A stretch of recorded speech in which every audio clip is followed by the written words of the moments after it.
Donc, écoutez, je viens de me réveiller, ça fait pas longtemps, fait que j'étais encore dans mon lit, je suis pas préparé du tout, là, mais l'important, c'est que je sois là. Amen.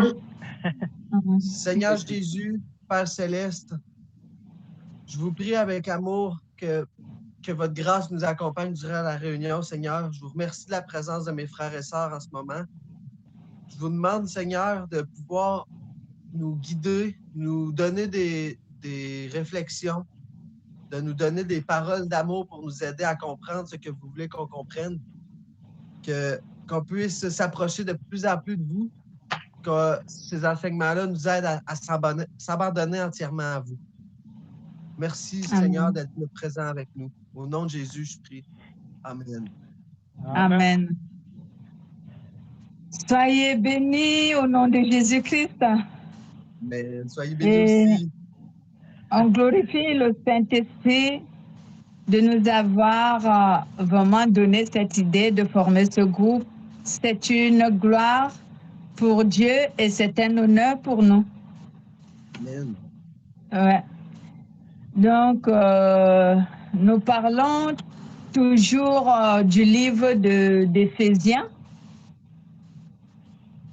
Et selon la vision que le Saint-Esprit nous donne, on doit aller pas à pas, doucement, sans nous presser. Ce qui est important, c'est que nous puissions comprendre le message que le Saint-Esprit nous annonce à travers cette écriture, cette lettre de l'apôtre Paul. Donc, Christian, tu vas faire la lecture toujours sur Éphésiens chapitre 1, verset 15 à 23. Prière de Paul pour les Éphésiens, chapitre 1, verset 15. C'est pourquoi, moi aussi, après avoir entendu parler de votre foi dans le Seigneur Jésus et de votre amour pour tous les saints, je ne cesse de dire toute ma reconnaissance pour vous lorsque je fais mention de vous dans mes prières. Je prie le Dieu de notre Seigneur Jésus-Christ, le Père de gloire, vous donne un esprit de sagesse et de révélation, qui vous le fasse connaître. Je prie qu'il illumine les yeux de votre cœur pour que vous sachiez quelle est l'espérance qui s'attache à son appel, quelle est la richesse de son glorieux héritage au milieu des saints, et quelle est l'infinie grandeur de sa puissance, qui se manifeste avec efficacité par le pouvoir de sa force envers nous qui croyons. Cette puissance, il l'a déployée en Christ quand il l'a ressuscité et l'a fait asseoir à sa droite dans les lieux célestes, au-dessus de toute domination, de toute autorité, de toute puissance, de toute souveraineté, de tout nom qui peut être nommé, non seulement dans le nom présent, mais encore dans le monde à venir. Il a tout mis à ses pieds. Il a donné pour chef suprême à l'Église, qui est son corps, la plénitude de celui qui remplit tout en tous. Amen. Amen. Nous parlons donc de la prière de Paul pour les Éphésiens. La prière de Paul pour les Éphésiens. En fait, Paul a prié pour cette Église afin que cette Église Dieu puisse donner à cette Église un esprit de discernement, afin qu'il puisse discerner, comme il le dit ici, quelle est la volonté de Dieu. Mais lorsque il prie pour l'église de Corinthe, l'église d'Éphèse, il se rend d'abord compte que cette église-là pratique l'amour. Cette église pratique la charité. Cette église-là avait la foi. Et déjà, le Saint-Esprit nous a appris que lorsque une église a la foi, Et lorsqu'une église pratique l'amour, c'est une quelconque sécurité pour cette église. Pourquoi? Parce que l'amour est la force et l'unité d'une église. L'amour est la force et l'unité d'une église. Parce qu'une église qui pratique l'amour, cette église-là se préserve de beaucoup de manœuvres sataniques. Parce que Satan a beaucoup de manœuvres qu'il intègre dans l'église pour essayer de diviser l'église et même de dissoudre cette église. Mais quand une église pratique l'amour, elle se préserve, elle se protège de ces manœuvres du diable. Parce que dans l'église, qu'est-ce qui divise le plus souvent l'église ou qu'est-ce qui dissout une église? C'est souvent le manque d'amour et de l'égoïsme des uns et des autres. C'est ce qui dissout souvent une église et empêche l'église de croître, empêche l'église de se développer. Cela empêche l'église de rester dans la volonté de Dieu. Mais quand une église pratique l'amour, elle peut résister à toutes ces manœuvres du diable. Nous voyons Jésus recommander à ses fidèles, à ses apôtres, à ses disciples, Jésus leur recommande, aimez-vous les uns les autres comme je vous ai aimé. Donc, on voit cela, on trouve cela dans le livre de Jean, chapitre 13, versets 34 à 35. Et même le livre de 1 Corinthiens, chapitre 13, verset 13, nous enseigne que la charité est la plus grande des vertus que Dieu nous a données, dans l'amour. Et l'apôtre Paul était tellement satisfait de cette vertu que pratiquait l'église d'Éphèse, au point où il s'est mis à prier pour cette église, pour que Dieu leur ajoute encore d'autres vertus telles que le discernement. Donc, nous voyons l'apôtre Paul prier Dieu pour que l'église d'Éphèse reçoit un esprit de discernement pour discerner quelle est la volonté de Dieu, ce qui est agréable à Dieu et ce qui lui est parfait. Nous pouvons lire Romains chapitre 12 au verset 2. On verra ce que cela nous recommande. Romains chapitre 12 au verset 2.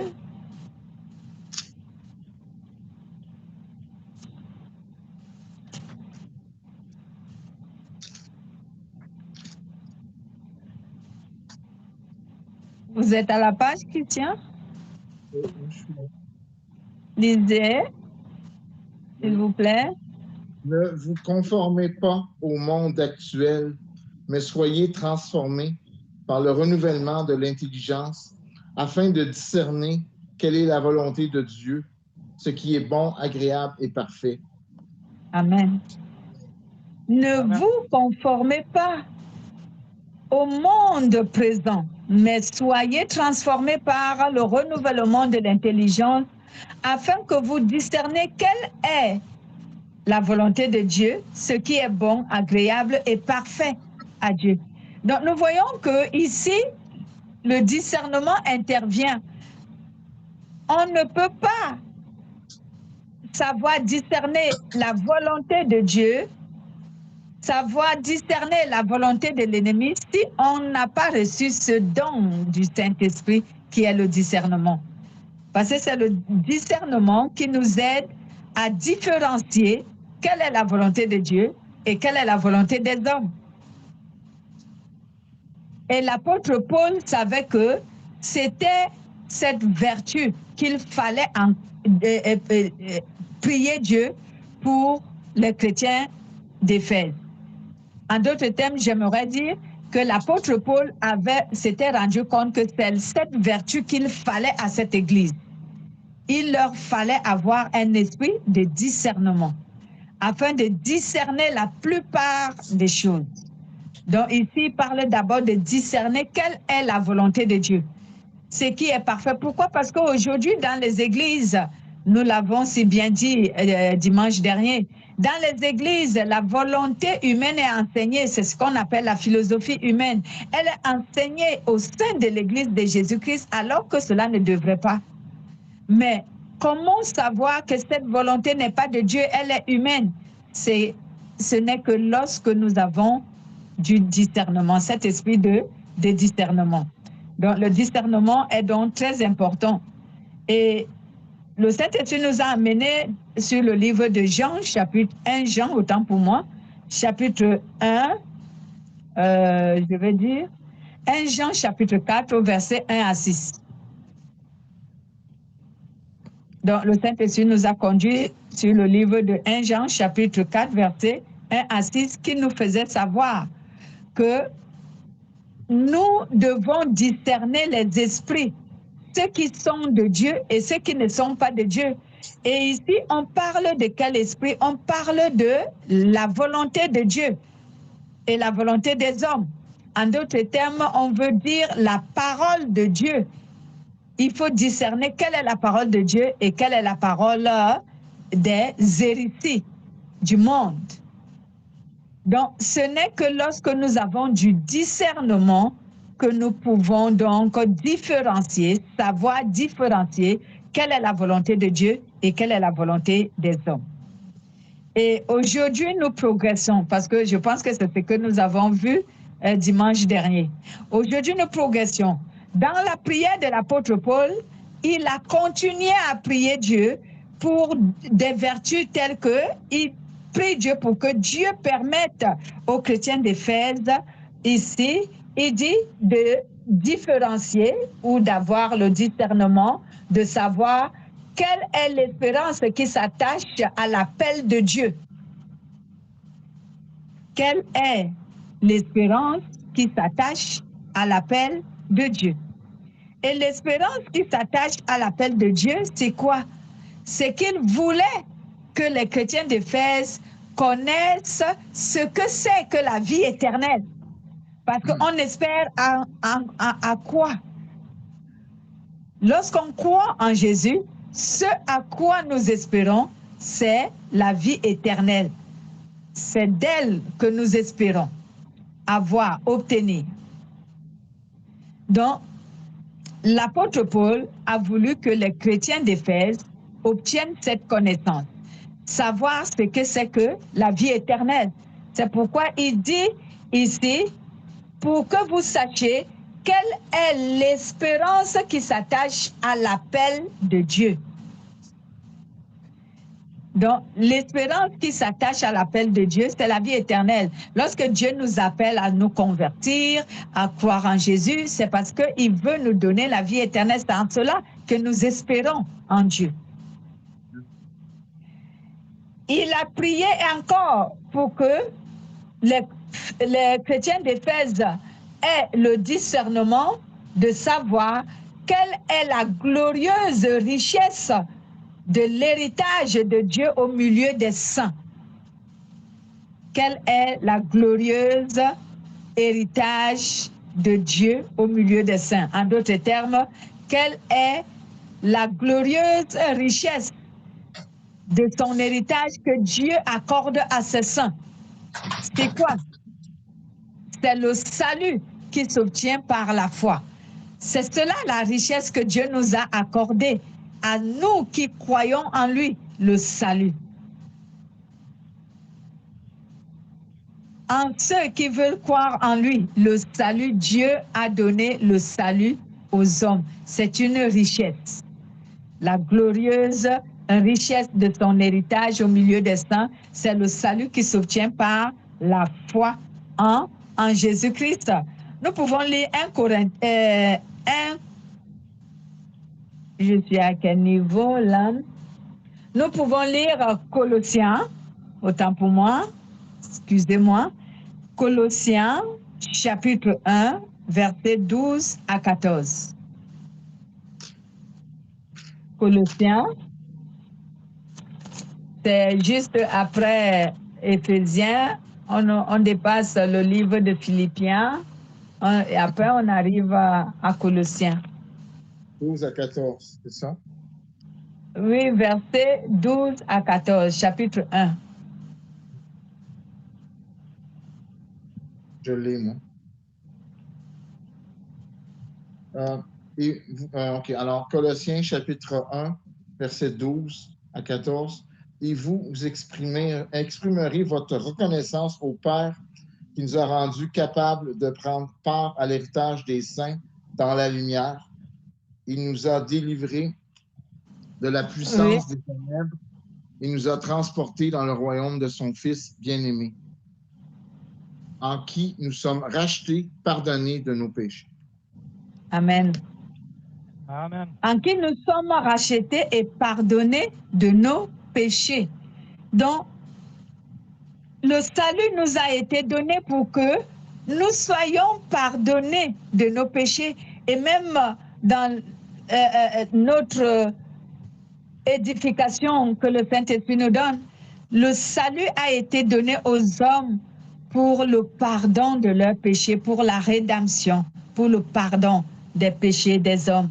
Donc, quiconque reçoit le salut de Dieu obtient le pardon de Dieu. C'est pourquoi la glorieuse richesse que Dieu a donnée à ses saints, c'est le salut qui s'obtient par la foi en Jésus-Christ. Donc l'apôtre Paul priait Dieu pour tout cela, pour que les chrétiens puissent savoir ce que c'est. Qu'est-ce que c'est que le salut? En quoi sert le salut? Il consiste en quoi? Et même nous aujourd'hui, beaucoup de gens savent qu'ils sont sauvés. Le salut, oui, c'est vrai, le salut. Jésus est le seul qui donne le salut. Nous le savons, beaucoup plus de gens. Mais en quoi consiste le salut? L'explication est souvent pas donnée. Mais l'apôtre Paul ici voulait que les chrétiens d'Éphèse sachent en quoi le salut est-il intéressant ou nécessaire pour eux. Donc, il voulait que c'est cela, ce discernement qui entre dans le cadre de la connaissance. Il voulait que les chrétiens d'Éphèse découvrent tout cela, qu'ils entrent dans la connaissance de cela, qu'ils sachent ce que c'est que le salut de Dieu. Donc ici, quand nous expliquons ce que c'est que le salut est le moyen à travers lequel les hommes se réconcilient avec Dieu. C'est pareil avec la grâce. Donc, le salut est le moyen au travers duquel les humains se réconcilient avec Dieu. Parce que la Bible nous fait savoir que nous étions en inimitié avec Dieu. Nous étions en inimitié avec Dieu, mais par sa grâce, Dieu nous a rachetés. Il a détruit cette inimitié. C'est pour cela qu'il appelle cela le salut. Donc, le rachat des hommes est appelé le salut. Donc, le salut est donc ce moyen au travers duquel nous sommes rachetés. Nous pouvons nous réconcilier avec Dieu. Et nous savons que le seul homme qui a apporté le salut aux hommes, c'est Jésus-Christ. La Bible le confirme dans le livre de Actes des Apôtres, chapitre 4, au verset 14. Jésus est le seul qui ait racheté les humains. Donc, c'est cela, la prière de l'apôtre Paul. Il voulait que les chrétiens d'Éphèse connaissent quelle est la glorieuse richesse de son héritage au milieu des saints.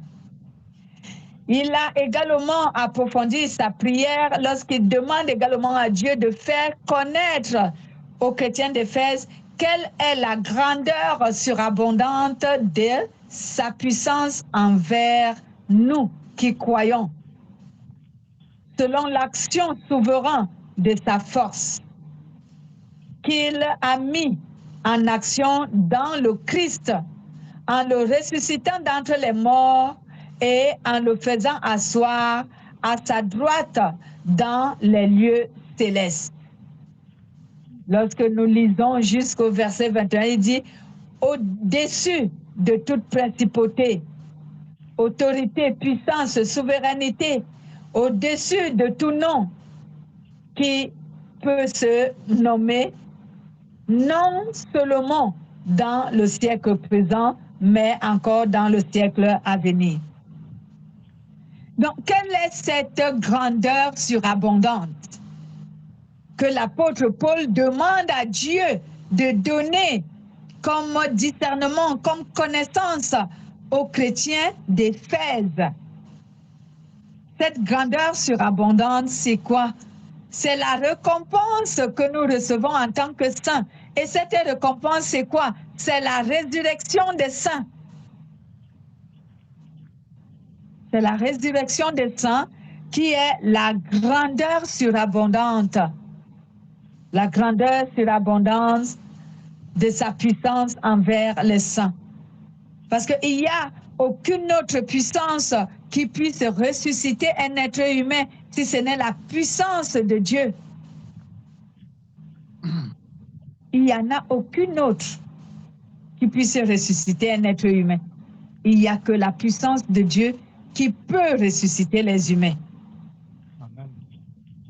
Donc, l'apôtre Paul priait Dieu pour que Dieu donne cette connaissance de toutes ces essences, de toutes ces vertus, de toutes ces choses aux chrétiens d'Éphèse. Il voulait que les chrétiens d'Éphèse entrent dans cette connaissance, qu'ils aient cette connaissance, savoir quelle est la grandeur surabondante de la puissance de Dieu qui manifeste pour nous qui croyons. Et cette grandeur, c'est la résurrection des saints.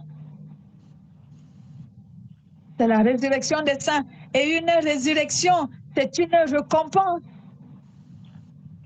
Parce que, je vais expliquer ça d'une autre manière. Prenons l'exemple pour quelqu'un qui a beaucoup travaillé, mais qui maintenant récolte le fruit de son travail.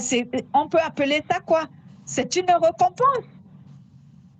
C'est une récompense qu'il reçoit de son dur labeur, de son travail. Donc nous aussi, lorsqu'on croit en Jésus-Christ et qu'on marche dans sa volonté, nous attendons une récompense. Cette récompense, c'est la résurrection qui nous amène à la vie éternelle. C'est une récompense. Et cette récompense, comme je disais tantôt, cette récompense ne peut se produire que par la puissance de Dieu, en d'autres termes, par la puissance du Saint-Esprit. D'où, je pense, une fois lors de notre édification avec les autres, j'ai élaboré ce côté de la résurrection. Comment est-ce que les gens, parce que la question m'avait été posée, comment les gens quitteront la terre pour monter au ciel à la rencontre de Jésus? Cela ne se fait pas par une parole simple. Non, c'est le Saint-Esprit qui a cette puissance de faire quitter une personne de la terre pour monter jusqu'au ciel. C'est ce que il a fait avec Jésus-Christ lorsqu'il montait au ciel, ce que nous appelons souvent l'ascension. Et nous fêtons souvent cet anniversaire de l'enlèvement de Jésus de la terre au ciel, ce que nous appelons l'ascension. Donc, la résurrection des saints ne se fera que par la puissance du Saint-Esprit. Donc, je vais essayer de lire, de nous amener à lire une référence qui va bien nous parler de cela. 1 Thessaloniciens chapitre 4, à partir du verset 16 à 17. 1 Thessaloniciens chapitre 4 au verset 16 à 17.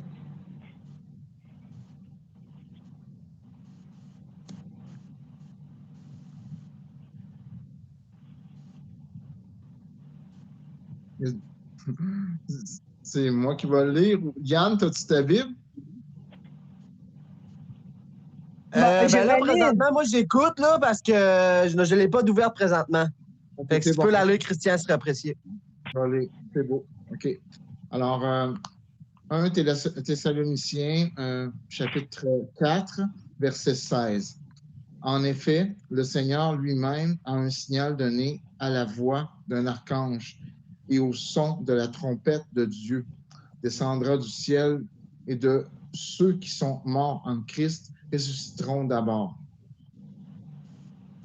Est-ce que c'était juste 16 dans le fond qu'on lisait? Non, maintenant? 17. Jusqu'à 17.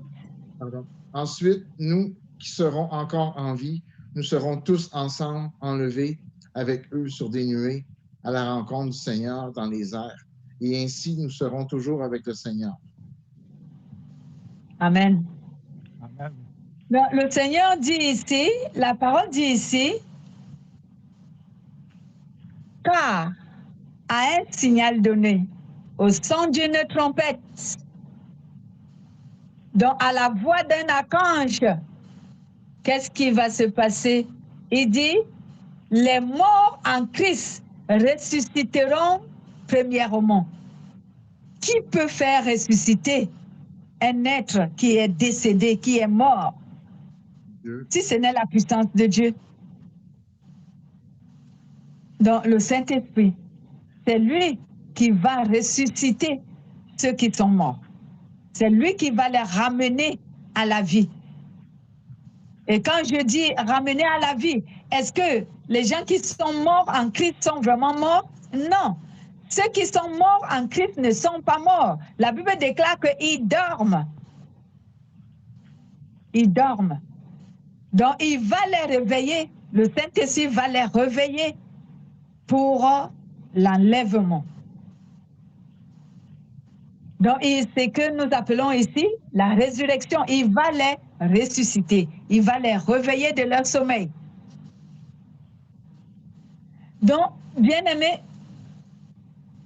la grandeur surabondante de Dieu, de sa puissance qu'il nous a donnée en Jésus-Christ notre Seigneur, c'est que si nous croyons en Jésus-Christ, même si nous mourons physiquement,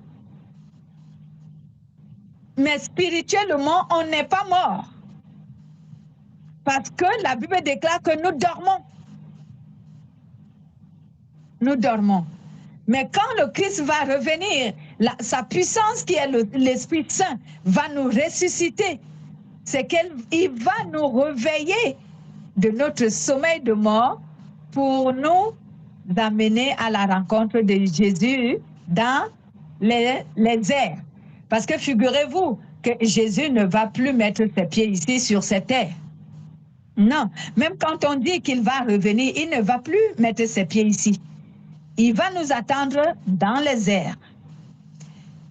Le retour de Jésus sur la terre ne sera plus sur cette terre, parce que la Bible déclare dans le livre d'Apocalypse, chapitre 21, qu'il va rendre toutes choses nouvelles. Il va rendre la terre nouvelle et il va faire des nouveaux cieux.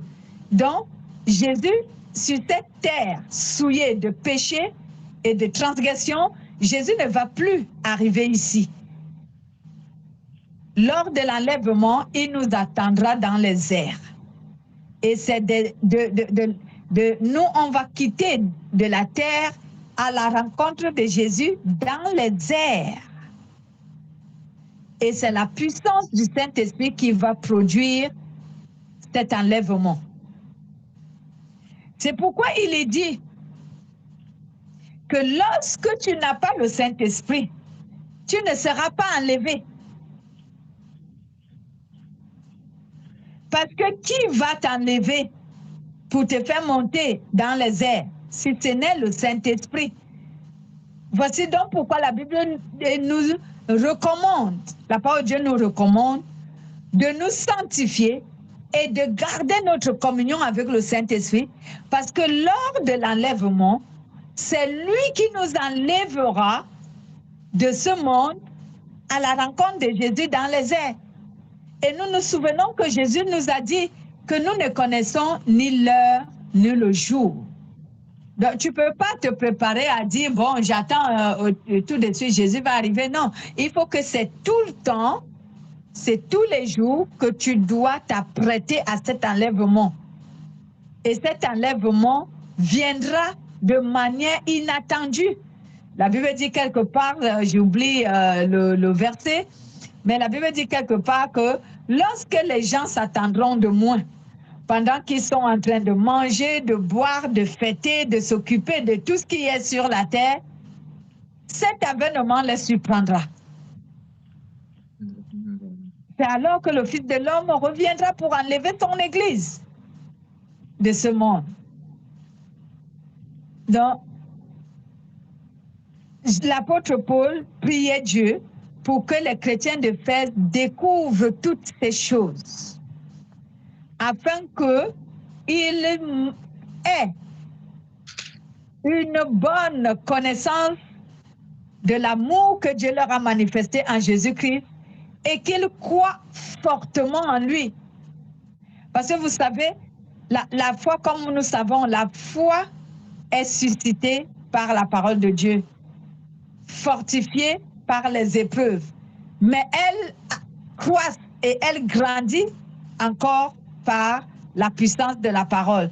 Donc, les chrétiens d'Éphèse avaient la connaissance de la parole, avaient la foi, autant pour moi, mais leur foi devait encore croître, toutefois qu'ils découvraient tout ce pourquoi l'apôtre Paul avait prié pour eux. Toutefois qu'ils entraient dans la connaissance de ce que c'est que l'espérance qui s'attache à l'appel de Dieu, toutefois qu'ils entraient dans la connaissance de la richesse glorieuse de l'héritage de Dieu pour ses saints, toutefois qu'ils entraient dans cette connaissance de la grandeur surabondante de la puissance de Dieu qui manifeste pour ceux qui croient en lui, alors leur foi devait encore croître. La foi croît au fur et à mesure que nous recevons la bonne parole, la parole qui sauve. Notre foi grandit, notre foi croît. Pourquoi souvent, quelquefois, on n'a pas une foi grandissante, une foi qui croît? C'est parce que quelquefois, nous ne recevons pas vraiment la parole qui nourrit notre foi. Parce que la foi est un élément qui se nourrit. Et l'apôtre Paul a fait cette prière pour cette Église, afin que cette Église croisse, qu'elle grandisse, qu'elle découvre beaucoup de ces avantages que le Seigneur avait placés en leur sein, parce qu'ils croyaient en Jésus-Christ qu'il a envoyé. Donc, de la dernière chose que l'apôtre Paul a faite encore, quand nous relisons toujours Éphésiens, les derniers versets, au verset 21 à 22, 23, l'apôtre Paul voulait que les chrétiens d'Éphèse sachent que Jésus a vaincu toutes choses. Jésus a obtenu la victoire sur la terre et qu'ils ne doivent pas s'inquiéter. Parce que aujourd'hui, il arrive que nous nous inquiétons pour un rien, alors que le Seigneur a tout accompli. Il a tout accompli.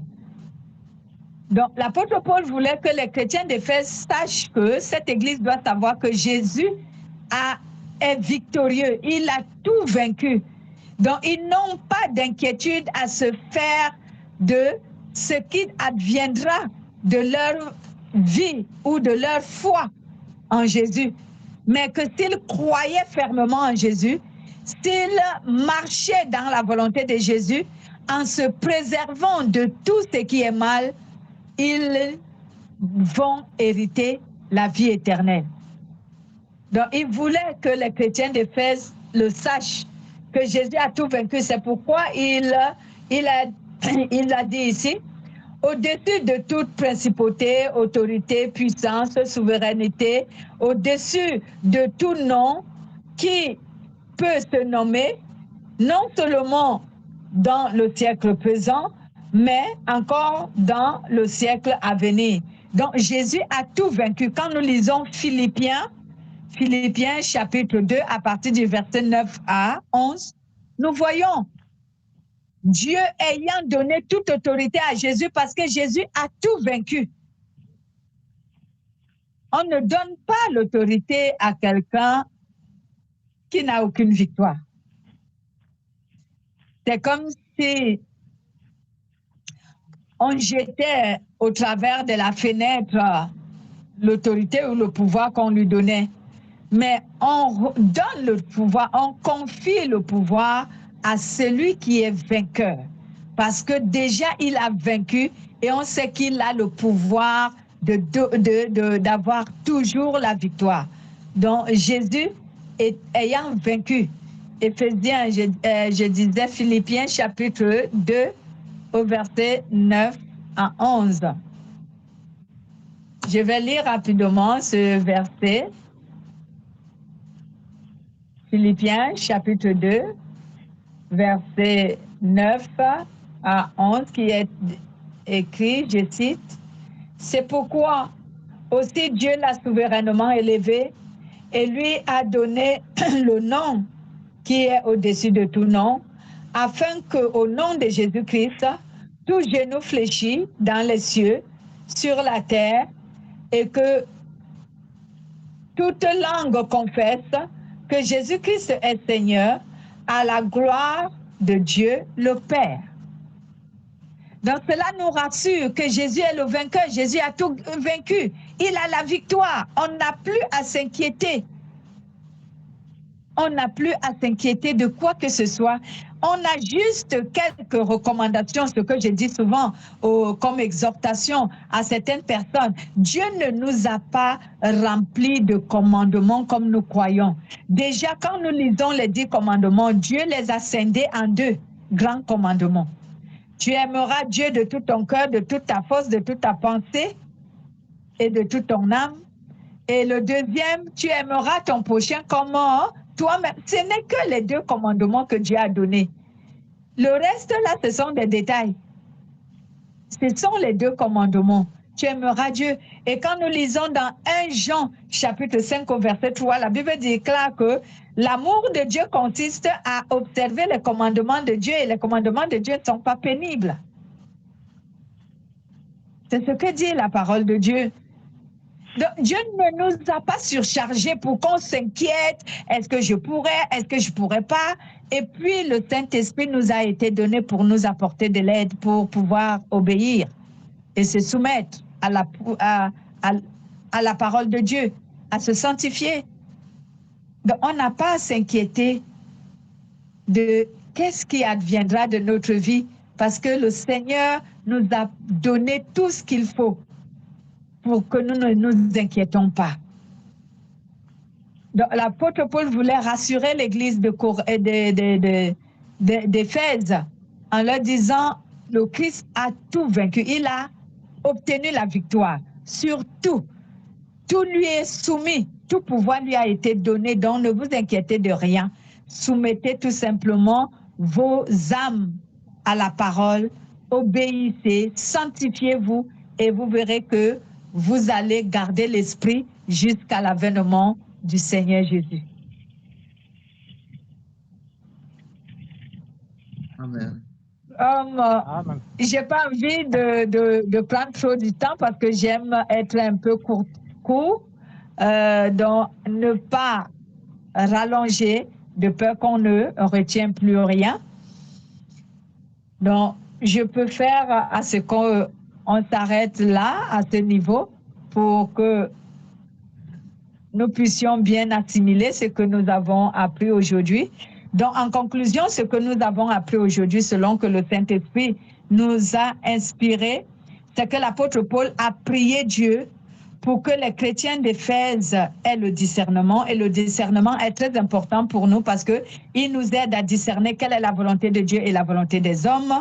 Donc, dans ce discernement qu'il voulait que les chrétiens d'Éphèse obtiennent, ce discernement émane de la connaissance qu'ils devaient avoir. Donc, il voulait que ceux-là connaissent quelle est la volonté de Dieu, premièrement. Il voulait qu'ils sachent quelle est ici, quelle est l'espérance qui s'attache à l'appel de Dieu. Il voulait, et cette espérance, je disais tantôt, c'est la vie éternelle. il voulait qu'il sache également quelle est la glorieuse richesse de son héritage au milieu des saints. Cet héritage, c'est le salut que Dieu nous donne et que nous obtenons par la foi. Il voulait également qu'il sache quelle est la grandeur surabondante de la puissance de Dieu envers les saints, dont nous qui croyons. Et cette grandeur surabondante, c'est la résurrection que nous avons en Jésus-Christ. Et il a voulu également que les chrétiens de Fès ne s'inquiètent pas parce que Jésus a obtenu la victoire sur tout. Sur tout. Donc, ils ne devraient pas s'inquiéter. On prendra notre conclusion, si Dieu le veut bien, dimanche prochain. Pour aujourd'hui, c'est ce que nous devons retenir. Amen. Quelqu'un a-t-il, vous avez des questions? Moi, ça répond à beaucoup de questions. Le fait de savoir qu'on obtient le salut avec tous les efforts que j'ai pu faire grâce à Dieu, puis grâce à tous mes frères et sœurs de prière, puis tout simplement... Je n'écoute pas bien ce que Pierre dit, je n'écoute pas très bien. Comment vous dites?